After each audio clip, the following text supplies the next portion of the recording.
Good evening and welcome to this edition of The Big Debate. I'm Heston Munanura sitting in for Gabriel Igum, regular host of the show, who will be with us next week. Well, tonight, as we head down to the celebrations of Uganda's independence, tonight we talk of Uganda Peoples Congress, one of the parties, actually the founding party that led us to independence, finding out the intra-party contestations that are wrecking this party that had a chance to rule this country twice since independence, and how it is recovering and it is doing. Currently, after the ELA elections, the party had a dividing line where there was a group that was not comfortable with the current ELA outcome after its cooperation with NRM, and this has been awash in the media. So tonight we take stock of UPC woes, and is the party divided after the ELA elections? Well, to take stock into matters UPC tonight,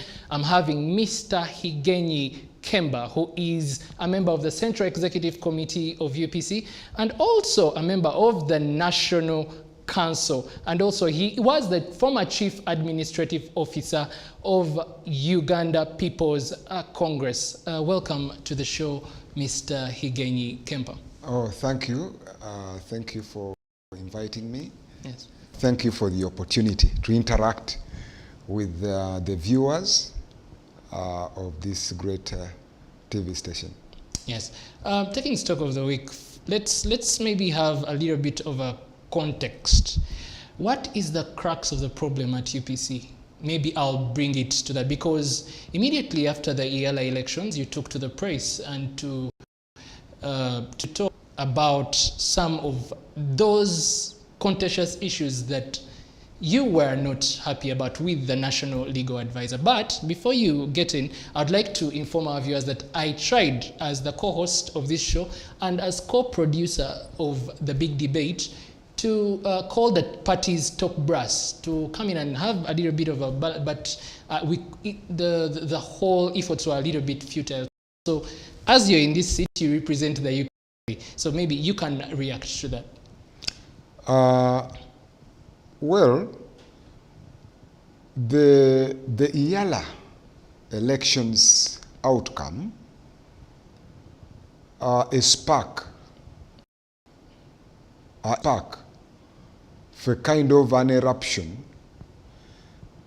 You see, a volcano does not erupt out of the blue. The magma keeps on heating underground until finally it gets an outlet. Now, that little heat generated on last Thursday, by the ELA elections, is what let out the problem that has been brewing in the UPC for some time. You remember in the 2016 general elections, President Museveni confirmed that he was cooperating with the UPC. It turned out that he was actually cooperating with the NGOs, but painting a picture that the institutions, the UPC and the NRM, were cooperating. But it was probably the NRM, led by President Museveni, cooperating with a few individuals, maybe 3 or 2 from the UPC. Otherwise, there was no institutional undertaking or understanding. The UPC membership since 2015 has been wondering what it is that has been going on. Mr. Higenyi, give us a historical context. How then does UP get into this agreement you're talking about? Because let us get to the crux of the facts. You have Honorable Jimmy Akena's wife is a minister. How you have been in the party this long? Why now? No. Yeah. No. I've told you that a volcano has been cooking. Yes. It has been heating beneath the UPC belly. This has been simply a spark for you, the public, to see the magma flowing. Okay. Right now, the UPC membership is angry. It has been angry, but the anger has been revived afresh, because members were saying, okay, show us, maybe we'll give you a benefit of the doubt.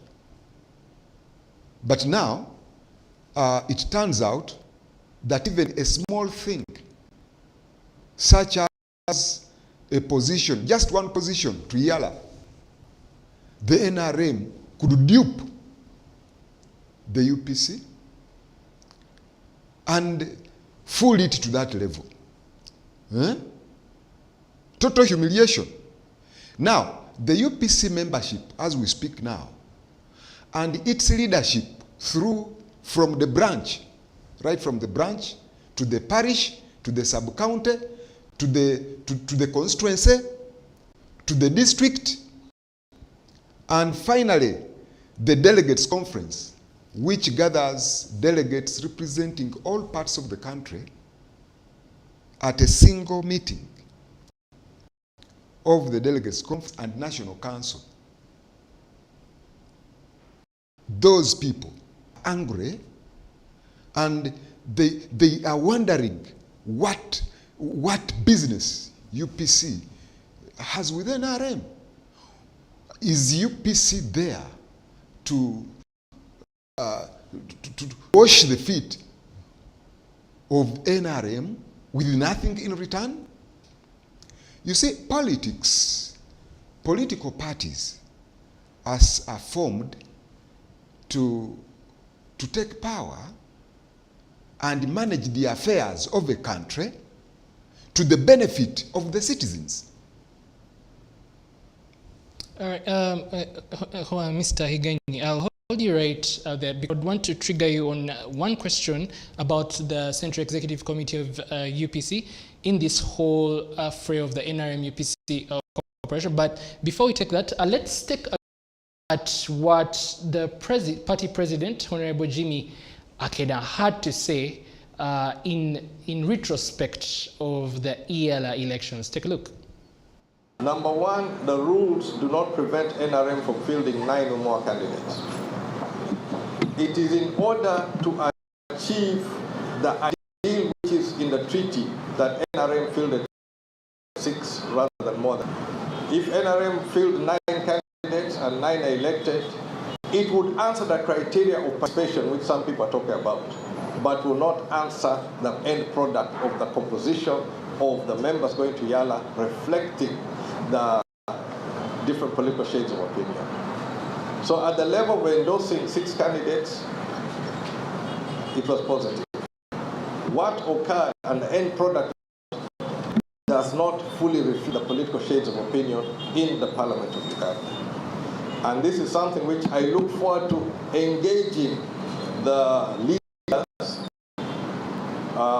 at a different level. At my level, I would like to engage the chairman as to what, but beyond that one, this is what it is. Well, that's Jimmy Akena there talking about the ELA elections. And I'd like to trigger you on what he says, because in the SC statute, it talks about participation, and also the elected candidates from countries must reflect the different political shades. He concedes that that happened on a participation level, but the end product seemed to have some bit of contradiction. Was this because the UPC candidate, who is Mr. Go Through, did not go through? No. And that is why he could have made that comment? The statute does not talk about rituals. Because when you talk about participation by way of a ritual, that's not the spirit of the statute. The outcome of the elections should reflect the different shades of political opinion. In this case, the political parties that the Ugandan parliament. It is actually a shame to this country that the opposition, because in parliament there are two sides.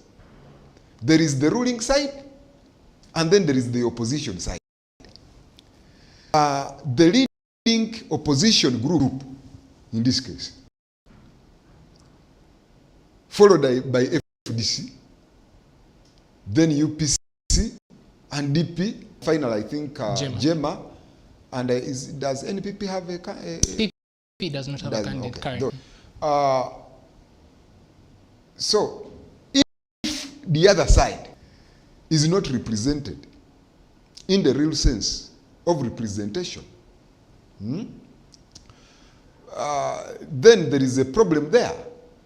There is a problem there.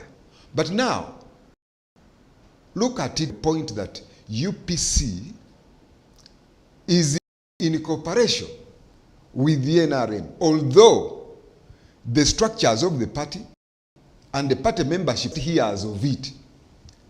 But by the actions which have so far taken place, where you have the Hobet Amongi, a card-holding member of parliament representing Oyam South, is a member of cabinet in the NRM. We have an ambassador, my sister Ruth Cheng in Canada, and we have a vice chairperson of a committee which is supposed to be headed by NRM, and vice is a UP, a member of parliament, the Honorable Maxwell Akora. So that shows you that practically there is something between two parties. The same spirit, it was discussed, and the chairman of the NRM himself is on record to have said that you have these friendly forces. So we are going to take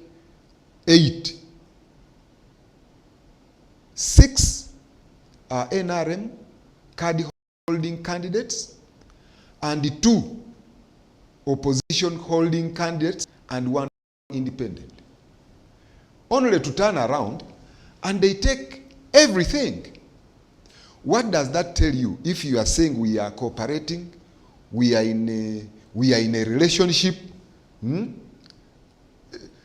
if you say you are partners and your co-partner does contrary to what you have agreed, that is dishonesty, it is disrespect, it is disregard. Now, I'd like to put it to you, Mr. Igenyi, that as a member of the Central Executive Committee, you privy to this cooperation that brought in the UPC NRM cooperation, because SEC is not one person. I mean, even the National Council, as the party president said, he talked about 700 members on the National Council. This whole macro superstructure of UPC, was it in agreement with this cooperation? And if it was in agreement with the cooperation, what was discussed? Because maybe that could be the contention at this point, not you maybe losing out on the ELR seat. Good enough the time when our members were appointed in 2016. I was the secretary to the cabinet. I was the secretary to the UPC cabinet and the chief administrative officer of the party. Therefore, I was privy to all discussions. This matter simply came. We thought, and we resolved then, that there should be engagement between the two parties. Minated. there should be engagement between the two parties. Because no organ of the party, be it cabinet, be it the delegate conference, be it a district conference, be it a national council, has ever, never been engaged about this cooperation. We simply saw something akin to her daughter disappearing, and then you see her a point after some 10 months with the prodding stomach. Then after a few months, you see the baby. You can say that's not your grandchild. At best, you would say, who is responsible for this? Can you bring them and we talk? So that is what happened in UPC. So do you want to tell us on this show, Mr. Igeni, that cause of the apparent lack of document, maybe as you said, that could have been the lacuna that the NRM in one way as you want to put it, and it kind of decided to throw in the towel and deny you the seat. Is that what you want to assert? Even if the document signed and shared publicly, if such a document did not include the input of the party structures, the party leadership, but simply negotiated by individuals without the mandate of the organs of the party. Even this NRM, which is running this country for close to 40 years now, you hear them that you see the SEC has decided, the Delegates Conference has decided, Senate has discussed and come up with this. There should be organs, and the Delegates Conference is supreme. When these organs may decide on a matter, they still have to be taken to the supreme, to the organs for ratification, discussion, and ratification or rejection. Now, such has never happened in the case of PC. Now, these things started in 2015. We are in 2022, 7 years down the road. Now, it seems the NRM is now tired of, maybe they have got wanted from the UPC. So, they had to drop Honorable Bill. And they are planning to drop Minister Amongi as well. It's at this point that we, the leaders in the structures of the UPC, have come out to ask the NRM to clarify whether they want a structured discussion with the UPC as to the future of this country, or they do not want. Let them come clean. Honorable Mr. Igeni, yes. I'd like you, because in one way you are a little bit maybe sounding hypothetical from my view.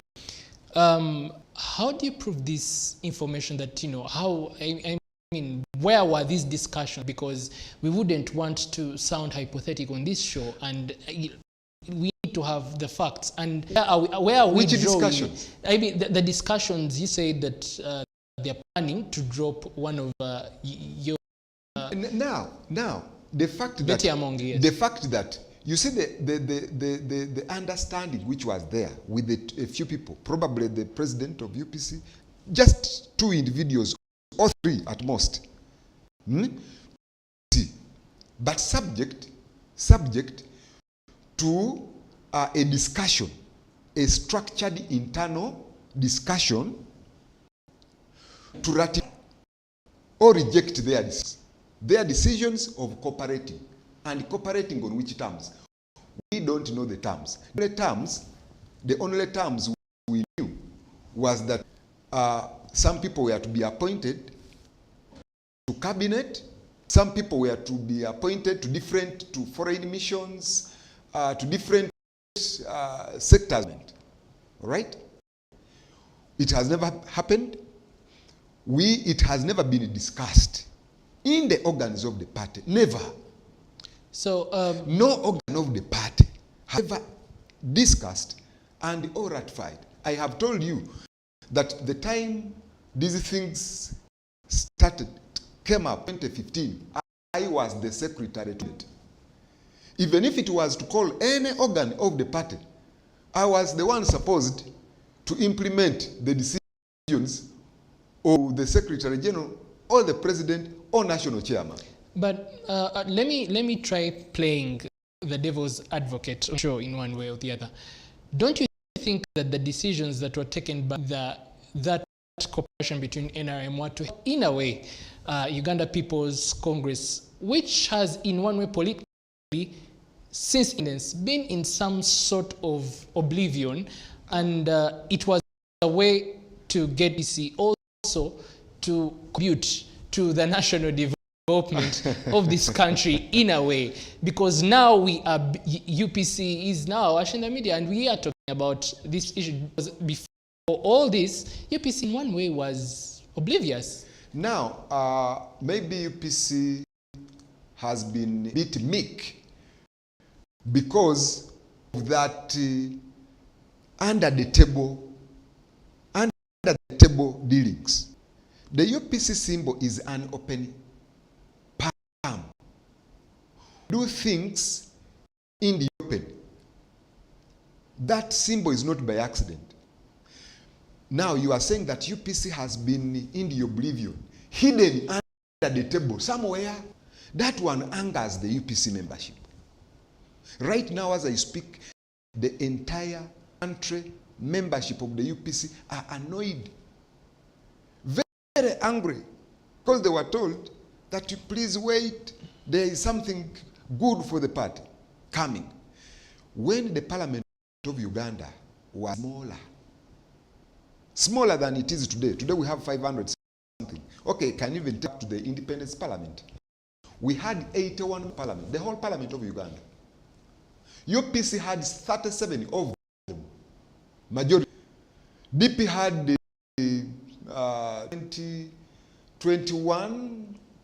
23? Yes, 23. And the KY had 21. Those were nominated by the Kabaka Yeka.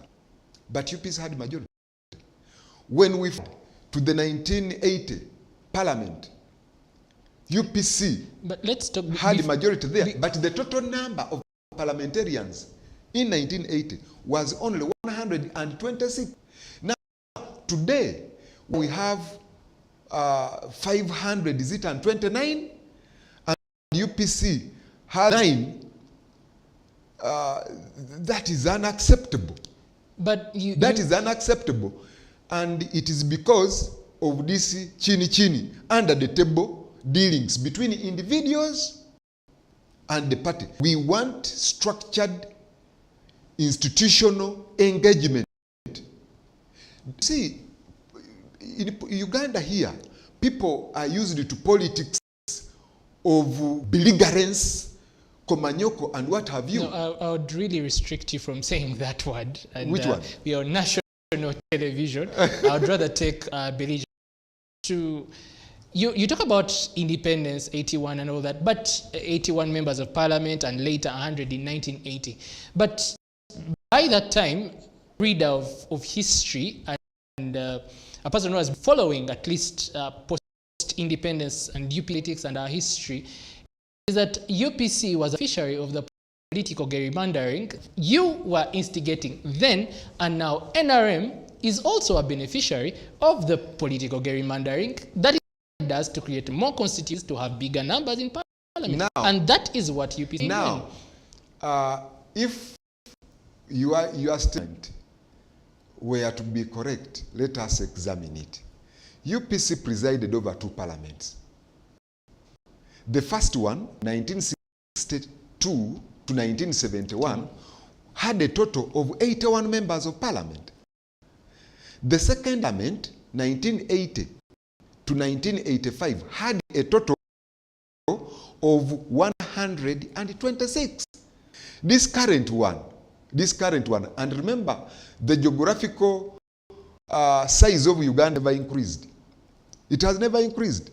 Now, as I am talking here, by the way, I need 20 mouths for the people who are tuned into Seetv to hear me. Just one mouth will be heard. I will be heard by all the people.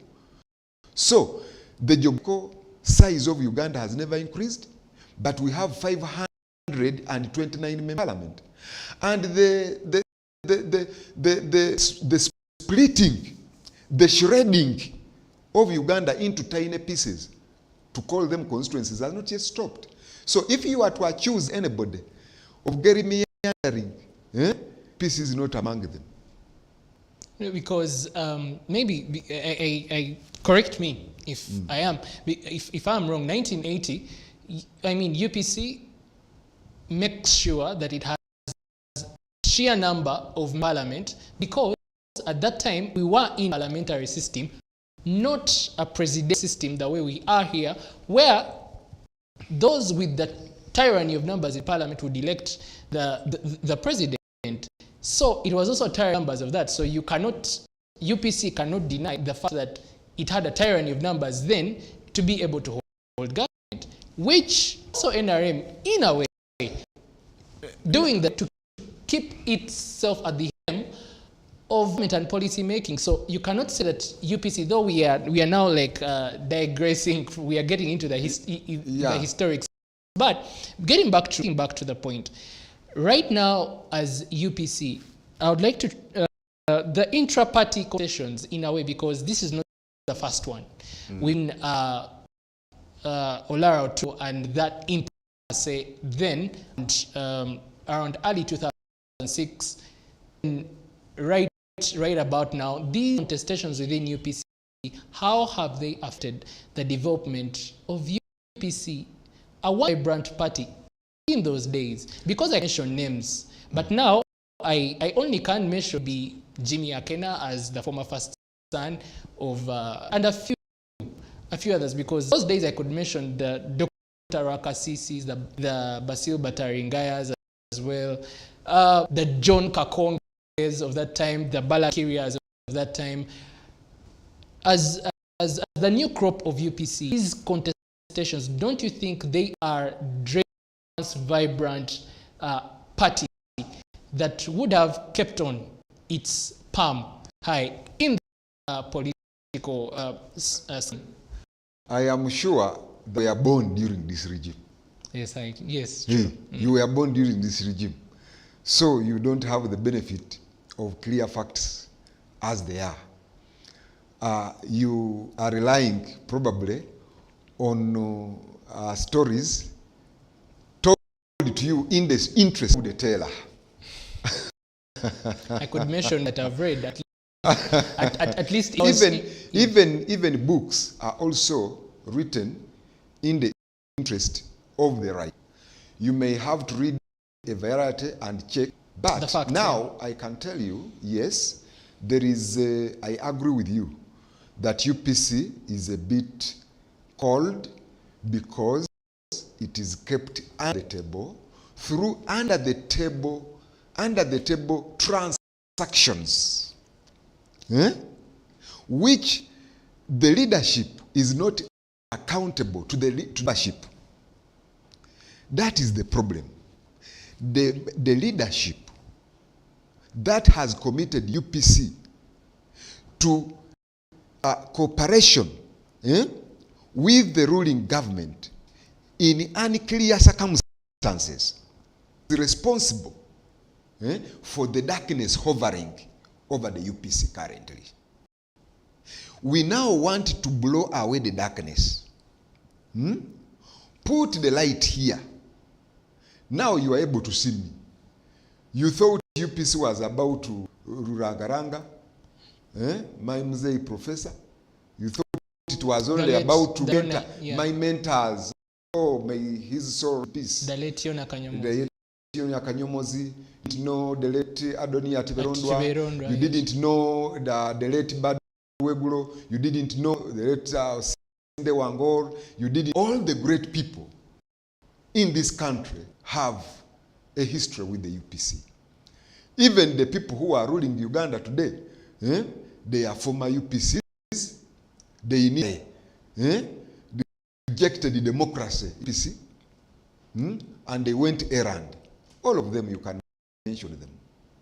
This UPC is the grandfather of Uganda. And that is why we cannot sit or idly by as things go wrong.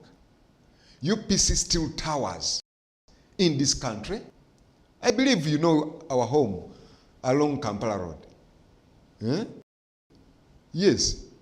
We are, if I may borrow Uganda, we are an established. We are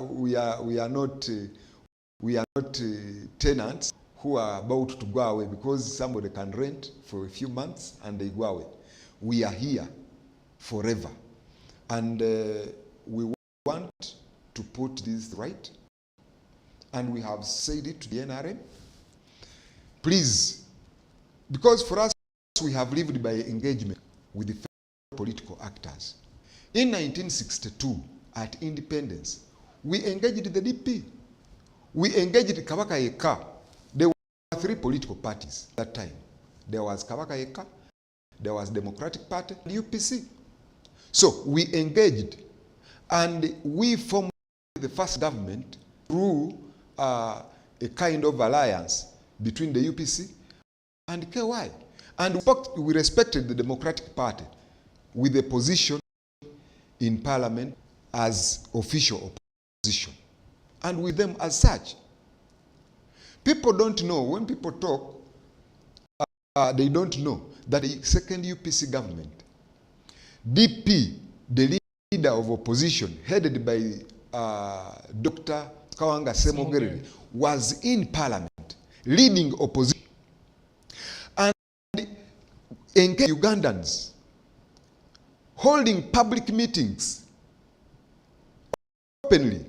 But when NRM came in 1986, banned all political party activities. It became criminal to associate with a different opinion. In one way, you're trying to digress, but this was the question. These kind of contestations, how have they affected UPC?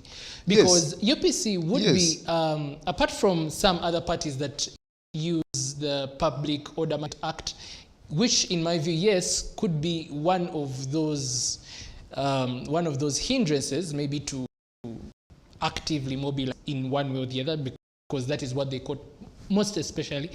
But as UPC, we are yet to feel you, apart from the fact that you have few government. In terms of ideological composition, hasn't NRM diluted the UPC ideology? And what do you stand for as UPC?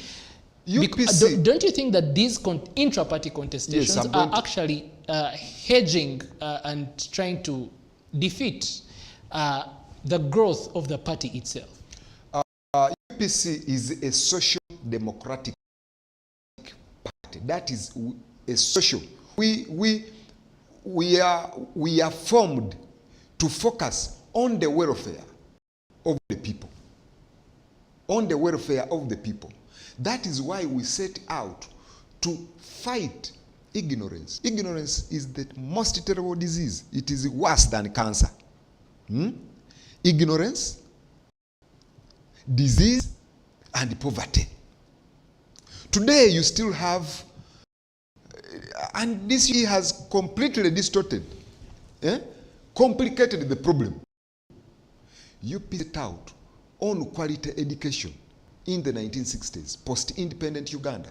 That is why we set up quality schools across the country, evenly distributed. Through focus on healthcare, we set out to build hospitals, state-of-the-art hospitals, by those standards then, to the end that the president of UPC one time got shot in Rugogo here. He was shot through the mouth. Bullets. But he was not flown to Nairobi. He was not flown to America. He was not flown anywhere for treatment. He was treated in Mulago. 6 years of independence now. We are flying people who have flew to Nairobi. We are flowing out simple, gynecological situations. Nairobi, to other countries. So there is a... But we even thought that there is a structured cooperation between the UPC and the ruling government. Maybe we could contribute through our superior ideology of the social democratic concerns and address the healthier challenges of this country, address the ignorance challenges, lack of quality, access to Ugandans. And this endemic poverty will set people to lose principles totally and direction. But Mr. Again, as a political economy student, yes, my lecturer once told me that there are 2 kinds of ignorance. There is primary ignorance and secondary ignorance, whereby ignorance is what you talk about, illiteracy and people not knowing how to read and write. Then secondary ignorance is among the you and I and the who are not up to task with certain facts and facets of society. So of the ignorances that set out, which of the 2 in did you try to, because as UPC that time, taking you back, you talk about being democratic, but in one instance you were being accused of heinous crimes, and the reason why the 27 and the 14 who go to the bush and themselves to power, the reason they are in power is because you rigged an election in 1980 and you were committing heinous crimes against humanity, which I believe is a product of secondary ignorance. The lesson I got in political economy. Now, my brother, let us not reduce this to an academic discussion. We go to school to study whatever we study in order to develop our brains so that our brains can transcend academicism and be able to discern issues and reason. So education is not about cramming concepts. It is about opening your mind and equipping your mind to be able to discern, create, and come up with the solutions to societal problems. That is the purpose of education. Now, when you ill-equip people, we half-bake their mind. It follows that those minds are unprepared, are not capable to discern societal problems, to these issues, and therefore come up with the solutions. Don't think that people carrying degrees, result of a half-baked system, they are necessarily prepared mentally to confront the societal problems, because that is what it is. Now, to that end, let's focus on the problem as we have it today. These political organizations are there to provide leadership in attending to problems of the country. In fact, any serious citizen should not be comfortable and happy that even if that political party is not power, therefore it can go and democratic, be disorganized and be funny. Because that small political organizations may take power in the near future. You have talked about this NRM. It was in the UPM which called for power in 1980. Both UPC and UPM, actually parties, DP, UPC, CP, and UPM, competed for power.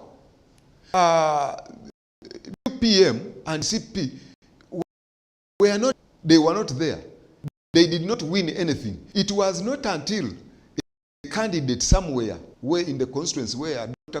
Crispus Kiyonga got a problem, is when Dr. Kiyonga got elected, because there was no option, right?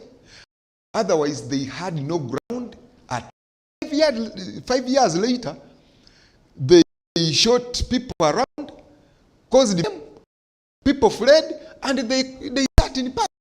We do not, maybe later on, but later on we will discuss, because I have a bit of independent Uganda. We'll maybe delve into those historical facts. But I'll get you back to the point as we get to the how do you intend right now, with all, say, the memo dust, because the party president reacted and said one person is from UPC is okay, like it is okay for them to express their opinion, but their opinions are not representative of the general UP. So are you represent all these are opinions of Mr. He and maybe a few other people? And how do you intend to resolve these contestations? I have told you, for you to have a vibrant party. First of all, it is true there is now a serious problem in the party. The serious is that for 7 years, some 2 individuals of the party have been secretly working with our opponent, privately, without the involvement of the party. See, that's what I was telling you. Ugandans are not used to politicians, political persuasions coming on a table and discussing. But that is what it should be in communities. And that is what we are calling for. For me, if NRM is willing to discuss with the opposition groups, and specifically us UPC, because UPC we are willing, for us we are willing, the entire UP structure from the village, I talk with authority. By the way, let me tell you, I led the Honorable James Michael Akena's campaign in 2015. I led his campaign to become president of UPC. The people with whom I addressed the press conference the other day were the people I worked with. All the meetings in this country, all the delegates of UPC who are in the electoral college elected Jimmy Akena. In 2015, I addressed them myself as the head of that campaign. All right? These people talk to me. They ask me, you brought us a candidate, what thing? I have told them that give us a chance, let us engage the NRM. If the NRM is ready for us, we, the leaders of the party called UPC, we shall and agree on a way forward. If we don't agree, we as a party, and we compete with the NRM according to the laid down procedure, we shall come up with a vibrant candidate for president, and candidates for all the other positions to compete with the NRM for power. I'm afraid I have to take a break. Right. We are taking a break at an interesting point in the discussion. Yes. Well, it is the big debate, and we are discussing matters UPC, one of the founding parties that led us to independence, as we also prepare to celebrate independence just down the road. We are discussing its role post-independence and also how it is faring currently in current political dispensation. You can follow the big debate as well on our social media platforms and join the discussion. Well, right now with a quick commercial break, debate continues shortly.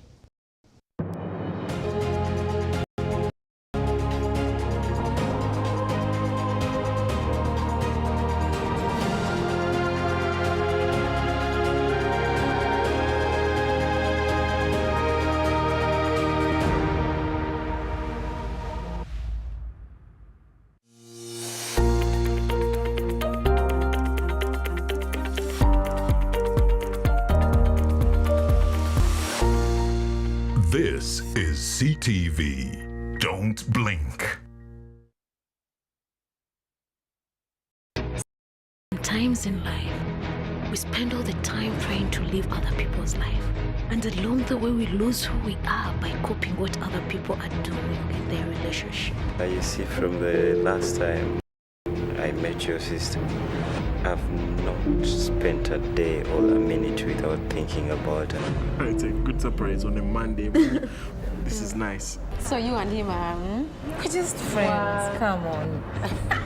just friends. You either tell me where you're from, or you go back to where you've been. Thinking it took out for us, but yet to find out that's not who we are after experiencing a great disappointment. She's in love with some other man, so classy, a gentleman, not bulldogs like you. These are the mistakes girls do. Now showing on Seetv. Don't blink.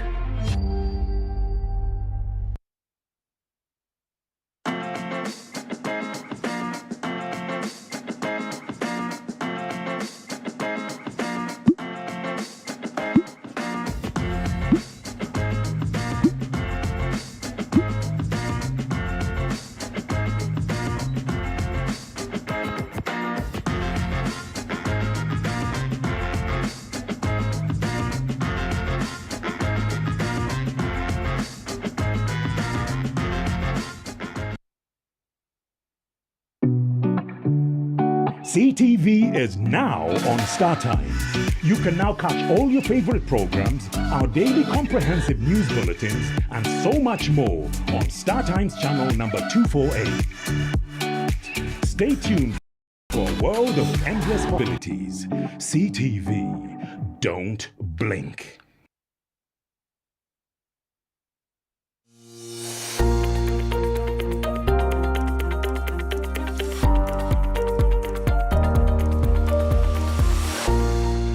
This is Seetv. Don't blink.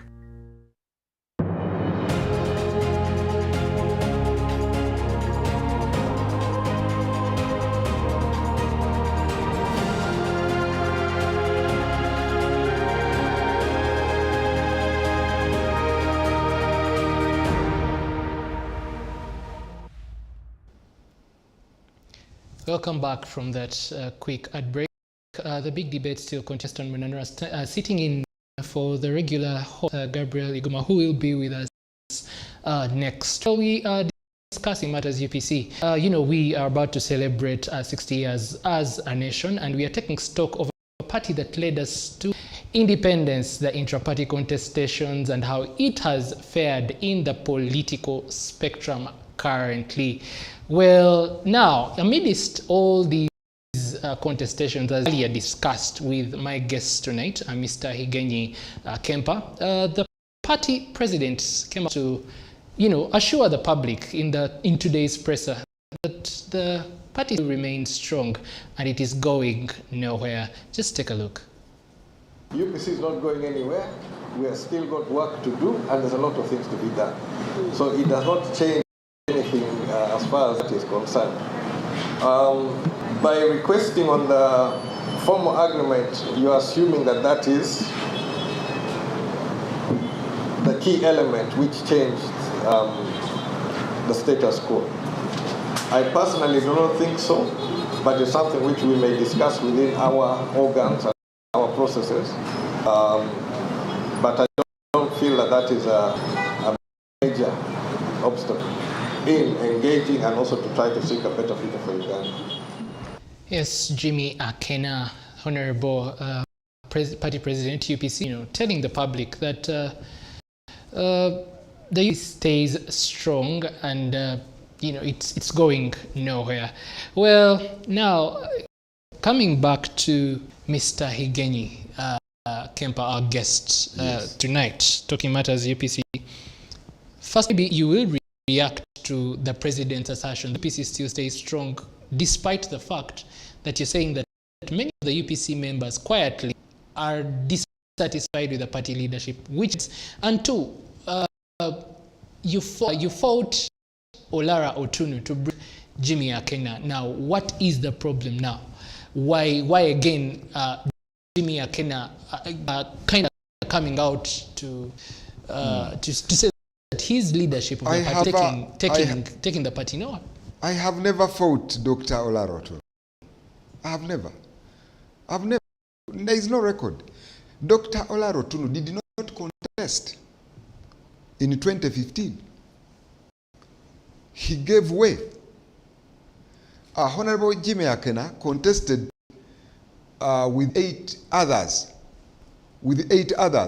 And Dr. Olaroto was not one of them. And by the way, contesting for power in a free and fair process does not amount to a fight. It is a healthy contestation. And that is what democracy is all about. Now, about UPC going strong, UPC is alive. But UPC, I agree with you. Like you said, that it is meek. You use the word meek. I want to use your word. My elder, my brother, the Honorable Jimmy Akena, is also MP, Lira Municipality. He has been there since 2006. By now, he should be president of Uganda. If the party is growing and he's Lira Municipality MP for 20 years and president of UPC, I don't want to buy that. This one I say openly because I know that the membership of the, and indeed Ugandans, because Ugandans, whether you are a member of these political parties, you should be interested in the development of those parties because they are potential leaders of your country. They will affect you in one way or the other. Therefore, this indifference of our people sitting there and say, those in UPC, those are their wars. Those in DP, those are their wars. No.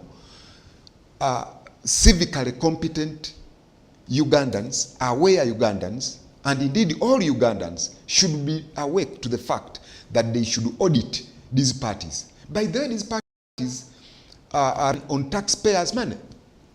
They are run on tax. Now, our MPs who are in parliament, they are paid by the taxpayers. They are paid to do work, proper work which benefits the country. Now, UPC not, yes, it is alive. The moment it is stunted. You have said it is meek. I told you that it is under the table. It has been put under the table.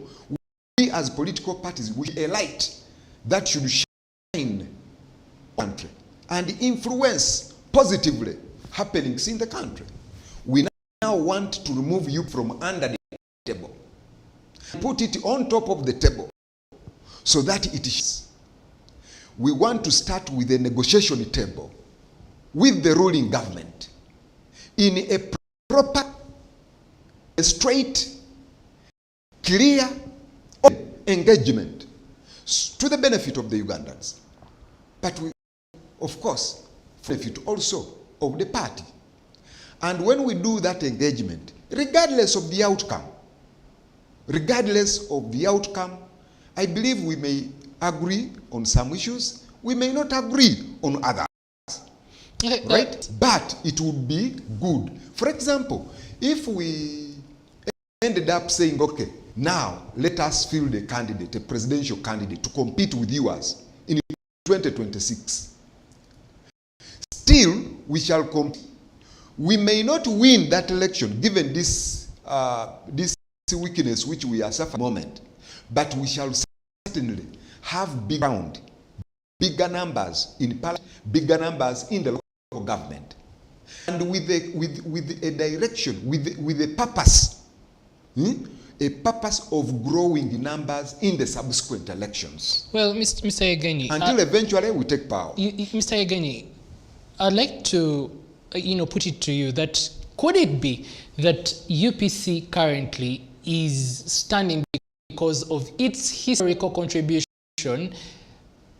after independence, or historically, or is it standing because of its ideological strength currently in the current political spectrum as it is?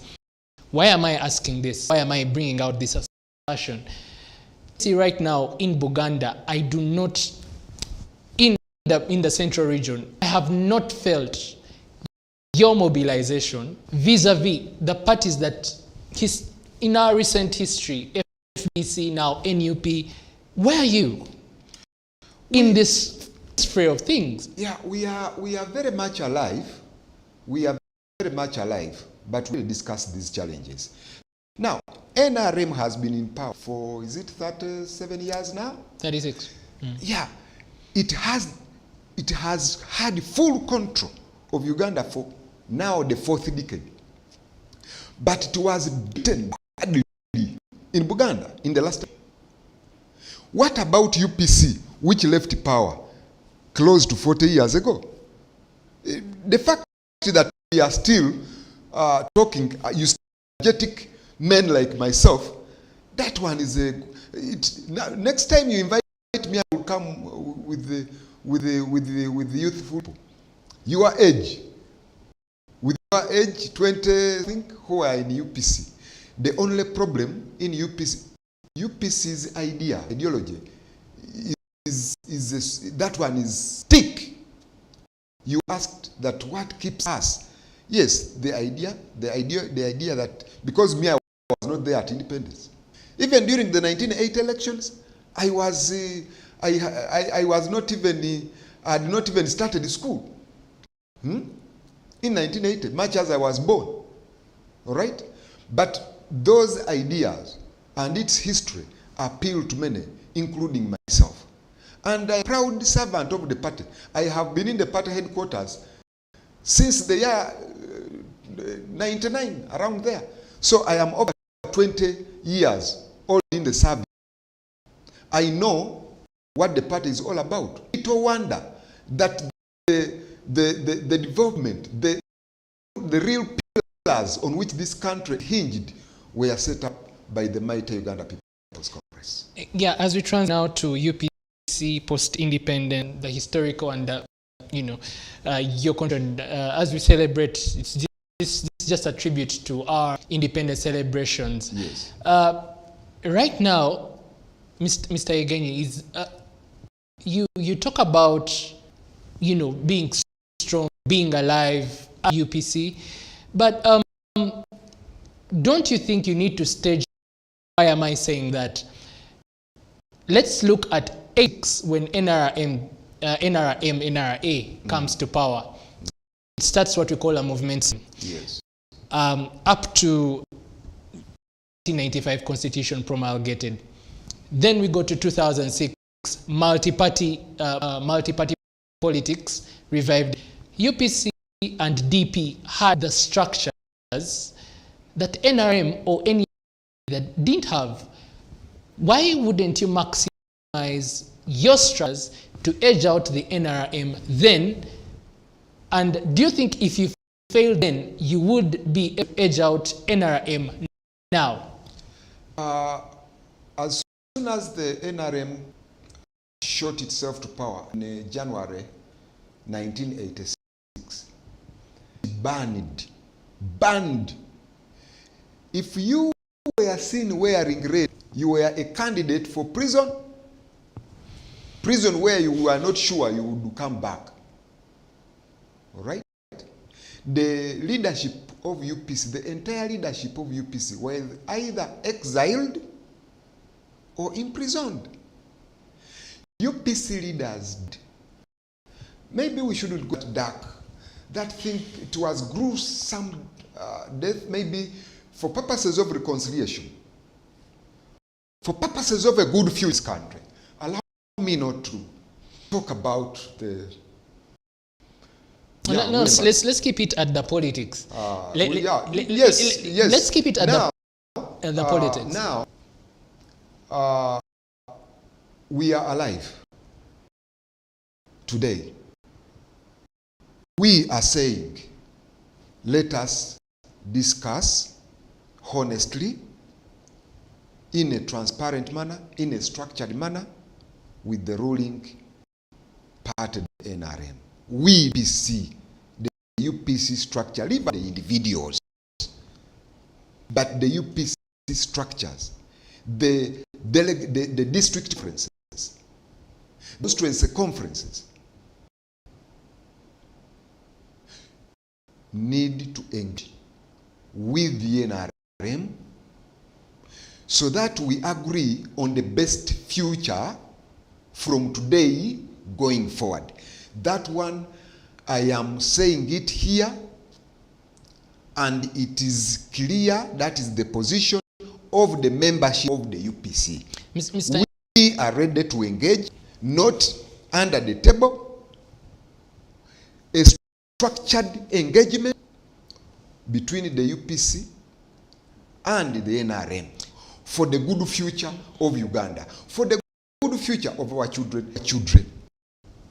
Mr. Ega, as a prospective lawyer, I mean in law, there is a saying, there is a maxim that says that he who seeks equity must come with clean hands.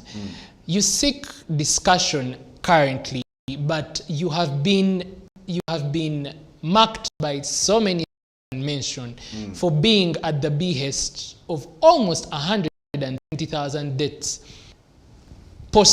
from 1980 to 1986, and before that, from a lot of the UPC leadership then did a lot of political mayhem. The union was broken by the same UPC.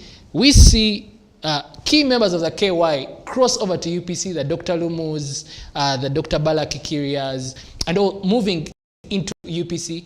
Can you still claim moral authority today after all that? Because reading a book by a person I really respect, legal profession, former Supreme Court Judge Justice Kanyihamba, who wrote on the constitution and political history of Uganda, cites a lot of those pockets where UPC up to date is tainted with a lot of political mayhem.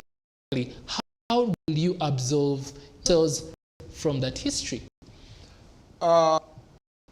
We should learn from history, but we should not stay and stagnate in history. That book you are talking about, Professor Kanyihamba, I was privileged. At Club Obligato, the year was when? Could have been 2005, 4 there. I discussed that book. I was the discussant at the launch of that book. So I know a thing. One thing is that there were many groups that thought or want to take power by whatever means. For example, now this group of NRM, they lost election badly. Then they picked guns to go and fight. Yes. Did the NRM win 1980 elections? UPM, not NRM. Yes, because it's the same. So, okay, UPM. No, the UPM that time. They picked guns. Different. Now, you're going to blame UPC have picked guns to fight? Yes. UPC has never. Do you believe? UPC has, the 2 times UPC has come to power, it was through a ballot. But if you are to blame guns, anyway, let us not in the past. I would prefer that much as we hinge in the past, yes, because to inform the debate, yes, but we should not stay there and pick blankets and cover ourselves in the past. Obviously. Let us look more. Obviously, Mr. Igenyi, as a young scholar in year 1, the first point I was told that the main objective of history is to study our past to be able to predict the future. Now, I want to believe that UPC currently is what it is because of its history, whether good or bad. I have told you that I discussed that book. And I asked to go in the classroom now and be very academic here. We must we might bore because no, because why I'm putting it this is I want to look at UPC's contribution in as a to our upcoming independence celebration, your contribution and your current contribution now, your contribution then now. Now I am telling you, at independence, what was the situation at independence? At independence, first of all, before independence, there was a civil service which was run by Europeans and Indians. Even the private sector was run by Indians, dominated by Indians. All right?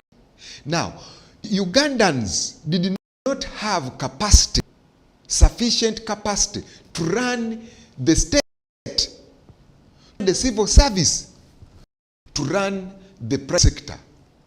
That is why UP set out on a program of 3 things.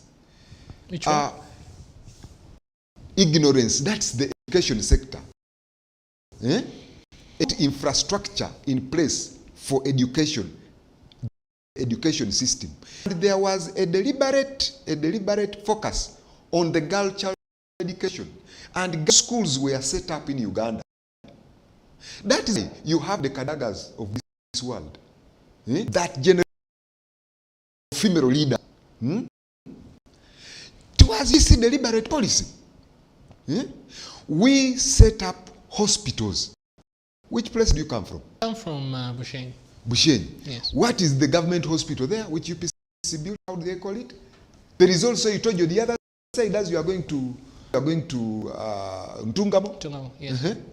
That type of hospitals are so many, evenly distributed. Actually, it is Tagata. Yes, evenly distributed across the country.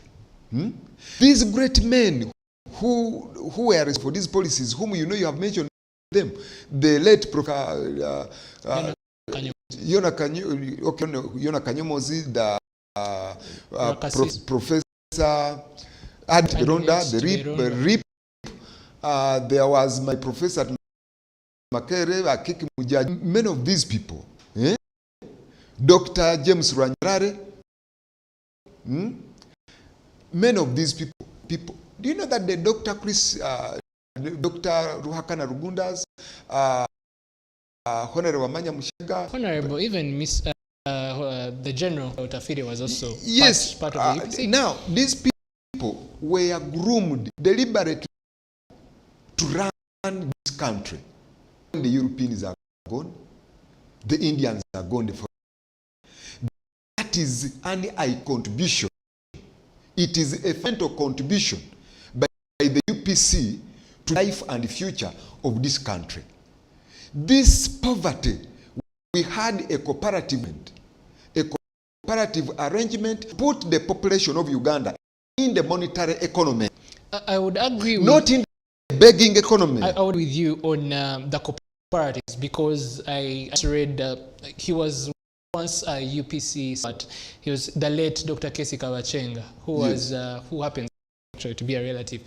He talked about the cooperative movement because he was one of the pioneers. This happened in a time frame when UPC was having the its second government, its second bite at the cherry of power. Yes. But then with that, Dr. Luuliza Unda and Dr. Rakasisi being mentioned in a book, I don't know if you've read it, it's called The State of, as people who, use the state machine to kill cooperatives? Not to kill cooperatives, but to the state machinery to block many of the opponents of UPC by then, and some of being killed. And so that juxtapose, how do you explain it? So much stuck in the past. No, it's not being stuck in the past. Let me tell you this. Yes. Let me tell you. NRA waged war against a newly elected government. UPC was not even 1 month in power. not even 1 month in power, NRA took to the bush. And they started throwing bombs in Kampala here. In Kampala here. Is it General Matayo Chaligonza? They were operating from Kira. Yes, the Namugongo area. Yes. What was their role? It is written in their books. It was their duty to make sure that Kampala closes business by midday. But to cause mayhem. Now, where do you blame UPC? No, but let's know the culprits. No, let's and for us, we have transcended that stage. We should not tickle the old wounds, pointed pin. We have brought a hand of friendship to the NRM for the good of this country. That let us bury differences. Come together for the good of Uganda. For the good of Uganda. And I'm saying this honestly, praying to God, the ultimate God who created all of us, who created this country for us. Have mercy for means of sending the Holy Spirit to descend onto the souls of all actors in Uganda so that they can change and feel for a future, a better future for this country. But Mr. Again, you're not running away from all the historical facts in one way or the other. Me and you know that an election is an event. And if it is the process, we need to look at most of those legal bits that bring this to a favorable conclusion. Okay, let's bring it here to mention a few facts that happened. Then, talking about the government that was elected, then right about now in the Constitution, the Presidential Elections Act says it's very clear that before you get into an election, most of the candidates that intend to run for the presidency must hold consultation public. In 3 elections in this country, that has not happened, and that has been one of the main mentioned in most of the election petitions put before court in election disputes. Back to 1980, Paulo Muwanga, who was the head of the military commission by then, was a UPC stalwart, superintended an election, and according to the historical facts, the way I read them, he muzzled the whole victory. Vincent Sekono, who was the electoral commission chairperson, then to exile. Actually, it is said he was killed. Goes into a room and reads the election. What more does Uganda need to know that UPC at that time rigged an election? That you say, won the election, and Yoweri Kaguta Museveni, a revolutionary and a Marxist-Leninist at that time, said he rigged this election by any means. With glaring evidence, he will go to the bush and shoot himself to power. Now, my young brother, Vincent Sekono was not killed, and he could be alive, or did he die? Alive, I think. I don't, but Vincent should be alive. He wasn't killed. He fled the country on his own accord. But I want to tell you the case of 1979, April 79, because the Idi Amin government fell on 7th April 1979. Now, from 1979, April, up to December 1980, when the vote was cast, there was initially the Yusuf Furule government, which lasted 2 months and 8 days. Then there was the Binaisa government. It also lasted months. And then the military commission government. The military commission comprised of Muwanga, who was the chairman, and the vice chairman was Yoweri Kaguta, and the others. UPC was not in charge of that UNLF government. Then how does UPC was not in charge of the UNLF government. In fact, the UPC president was not even in the country. He came back to the country in May, on 27th May 1980. just for nomination for presidential elections, parliamentary and presidential elections. The people who were running the government from 79 to December 19 was Yoweri Kaguta Museveni and Paulo plus their armies. People have written history to qualify their conspiracies against Uganda. You have to, because yes, I can mention I've three just books. given you, because we cannot sit here and we discuss all the in detail and give all the, you have started story in since now we want us to compress it in 30 minutes left. No. Actually, what to do, Mr. Egeni, is to look at, because I want to transition, yes, fine, because UPC currently, I'm looking at a UPC that will one day, let's say one day, take over this government. It has been in power twice, and clearly we see the contestations. Its history, by and large, I mean, in the minds of, okay, yes, us the millennials, in one way or the other, what we have read, because we were not born then, because the first book I personally read in P2 was Sowing the Mustard Seed, the first book I ever got to read.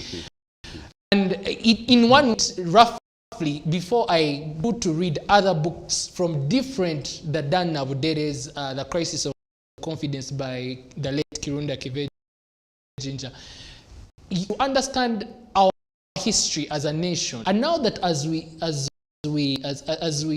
towards and gear towards the celebration of 60 years, part of those years, yes, NRM has taken the bigger chunk, but UPC was part of that.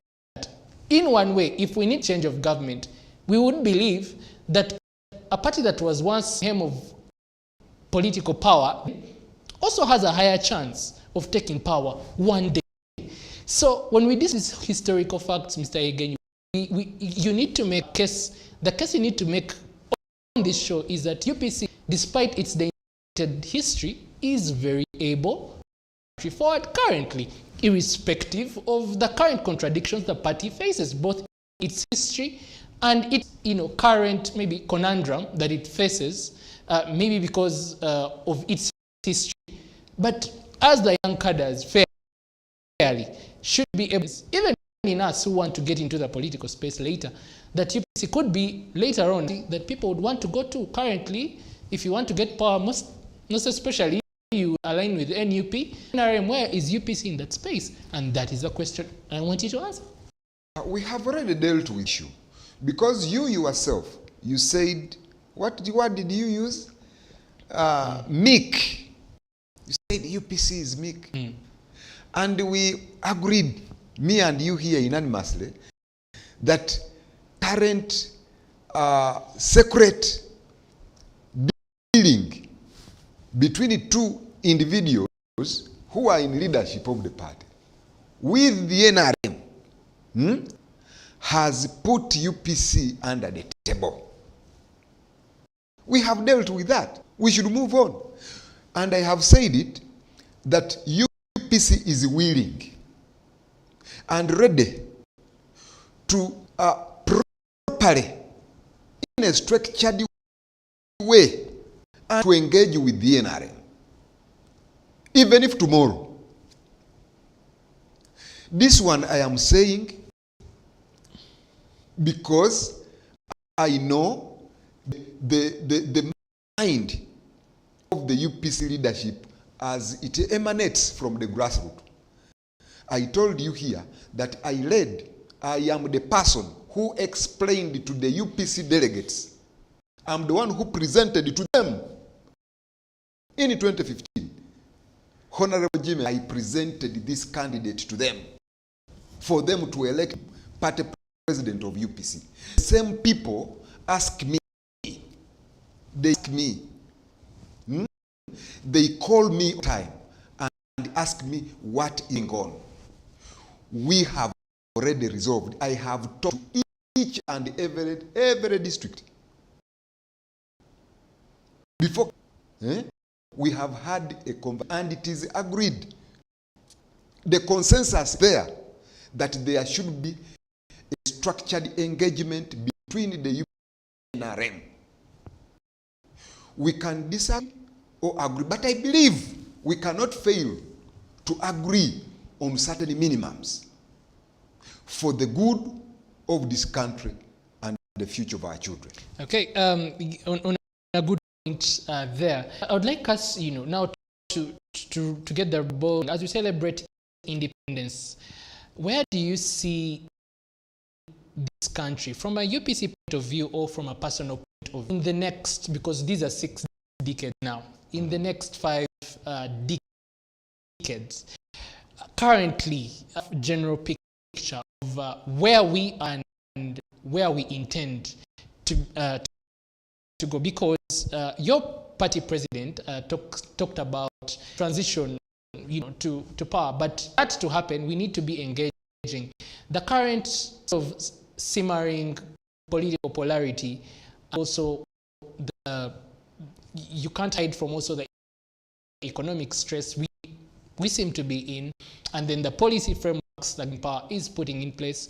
What is your take? Are we doing well, or we seem to be shooting fast and aiming?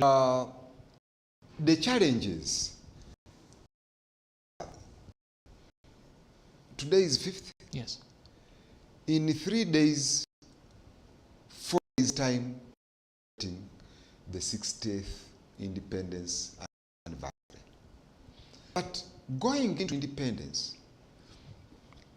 in 1962, what were the problems at that time?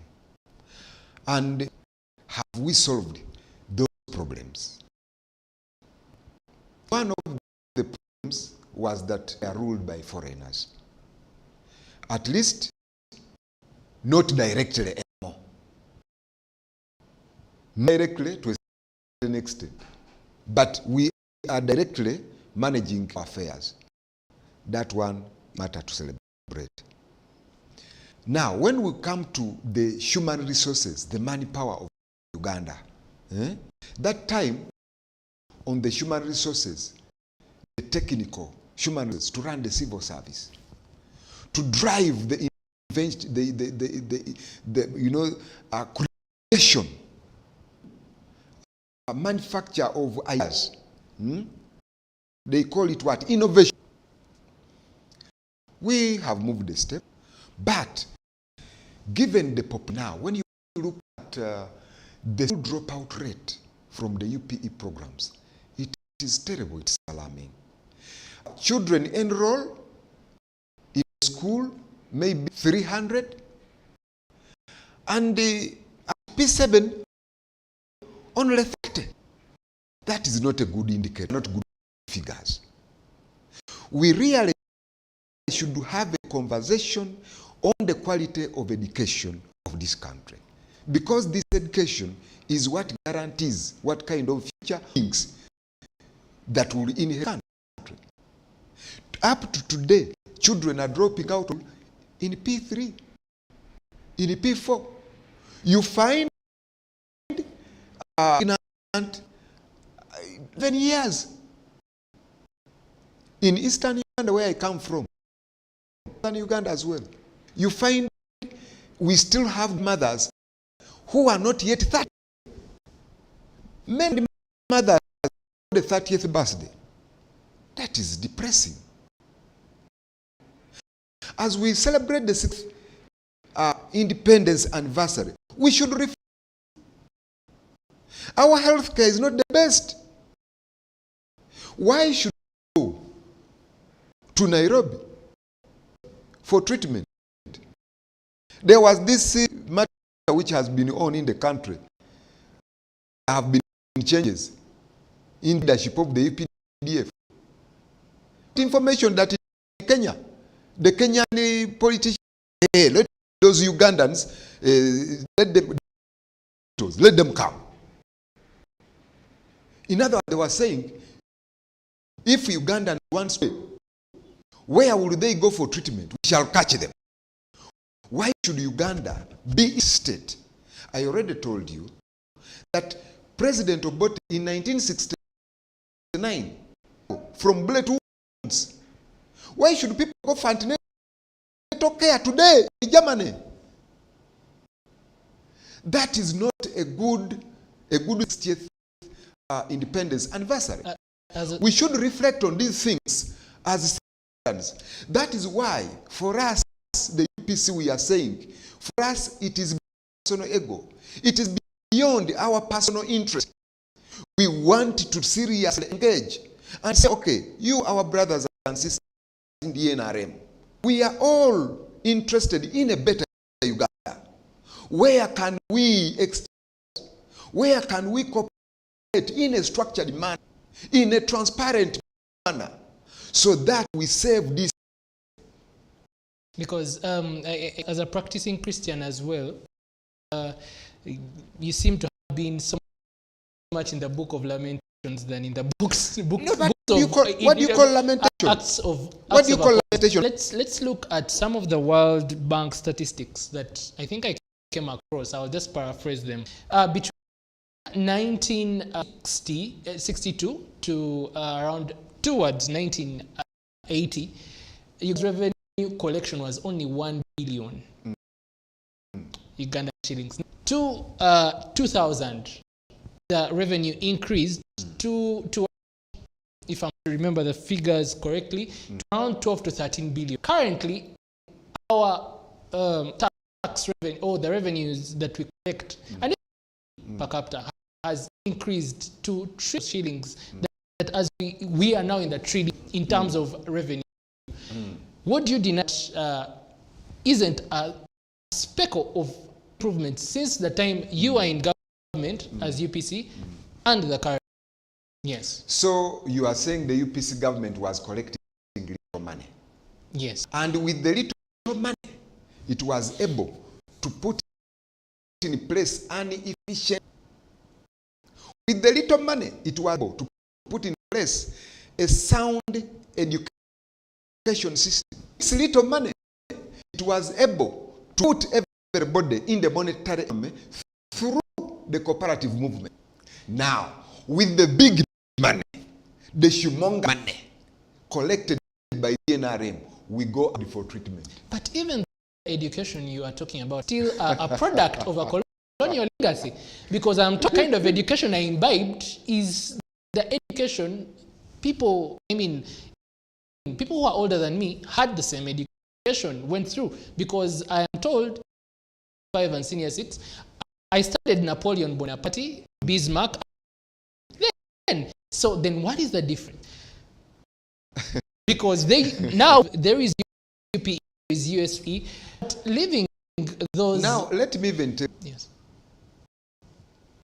During the UPC governments, the one over me, post-secondary education in Uganda was free for everyone, 100%. Post-secondary education. Even secondary education, districts would issue bursaries to students. Now, in Obote too, all orphans in Uganda, we are studying for free. In fact, some people, their parents, but their parents a bit not well to do, they would register their children as orphans to benefit. My brother, you ask out. You will tell you many professors, many well-educated people. Today you have competent, employable, because the foundation we laid. Today I'm telling you, we have a huge army, a big crowd side of, unskilled people. And there is a population explosion. It doesn't increase. We are sitting on a time bomb unless we style up on the manner of leadership. We should stop wasting time, grang and what have you. That is why, for us, we are saying, other than pulling unnecessarily, wasting energy, misplaced energy, we could sit on a round table and discuss and have some things that can be agreed on in the politics of this country for the benefit of this country. When we have put it on the table and open check, please sound them out. I want to hear them, whether we are giving a bad offer or we are giving them something that they should receive. You talk about dialogue. You've been part of the iPod for as long as it has been,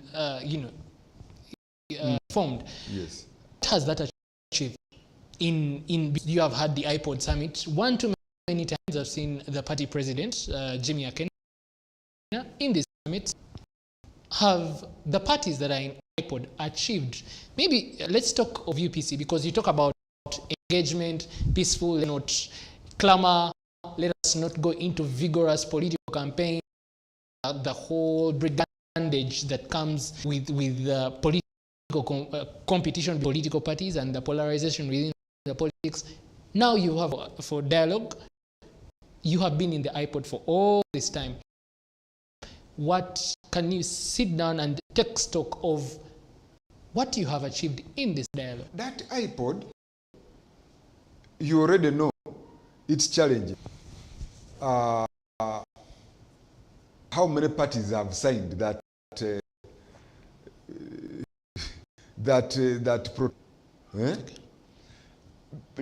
members have not signed, because there is a problem there.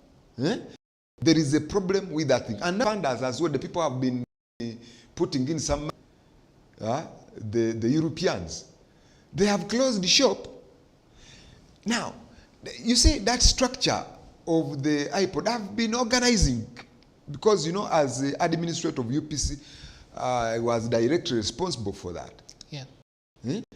Actually, as we rouse, yes. I would like you to tie that with your parting shot now, tonight as we end the debate. Yes, iPod has had its problems and it collapsed, so to say, at the moment. Now, what we need to do is what I'm telling you. When you see, now how can you have iPod engagement when you have some people from a party as individuals, they have sneaked and engaged the other side. They have not told this party. Now, how will you... The thing is one. The answer is one. Wherever we go, however much we rotate, this will help my brother, the Honorable Jim Akenya, as well. It will help him. UPC, and now he has a responsibility. The party doesn't want back. We want to engage the NRM properly through structures, openly, in a structured manner. In a minute, just a minute. What is your conclusive remark or parting shot tonight as we end big debate tonight? The viewers of Seetv, thank you for sparing time to view and listen to us. I want to wish you happy independence celebrations. But as we celebrate, I call upon every Ugandan to focus on the future in lieu of the changes we have today. If we must make concessions to each other for purposes of building a stable, secure, prosperous country, Uganda, going forward, we better do it. On the part of the UPC, which I represent here, we are ready straight to the NRM leadership. We are ready as the structure, the leadership of UPC, right from the root, to engage you in structured talks about the future of Uganda. God bless you. Thank you very much, Mr. Higenyi Kempa, for sparing time to share your brilliant ideas about the UPC and the country's politics going forward. That has been the big debate. And just to remind you, Donald Trump, while having his inaugural address, made a statement and said that where the root of patriotism, there is no room for prejudice. We celebrate our 60th anniversary let that ring in our minds. We need to have a true spirit of patriotism, and that is how we will have no prejudice among ourselves as Ugandans. I'd like to wish you a good night, and bye-bye.